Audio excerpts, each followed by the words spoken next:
Ямар ч яриа эхлүүлсэн төр засаг арай дэндүү юмаа гэж хэлдэг боллоо.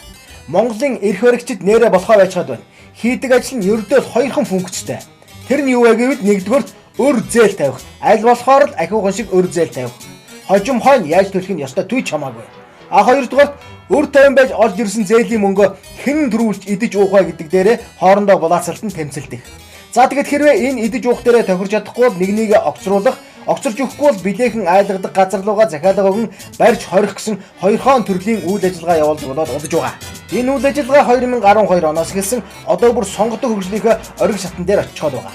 Яг л энэ шугамаараа Женко Бадуулгын эдсэн уусан ихэд дөрүүлсэн гэх хэргийн тухай хууль мэдээллийн хэрэгслэр ёстой бөмбөгдөх шиг болсон. За тэгээд энэ л замаараа алтан хуйгийг оролддог шиг ойр дотныхын бүх хүмүүс рүү орж хэллээ. Өнөөхөн дисгээ байгаад өөрөө шалгуулъя гэд бүх материалаа авчиад өгчихсөн гэсэн. Тэндээс нь юм гарахгүй болохоор нөгөө шин сум, шин ярмаг гэд байж болох бүх сувгаараа алдаа эндэгдэл хайж байгаа бол та. Захиалагчд нь яаж игээд л заавал нэг юм ол гэж хатуу үүрэг өгдөг бол та. Хуулийнхны энэ улаар л одоо тэгээд юунд хүргэдэг юм бол доо. 37 онд яг л ийм түүх явагдсан. Хуулийн механизмыг урдаа барьсан мафийн засаглал Монголыг мань барьцаасан цаг үе ирээд байна.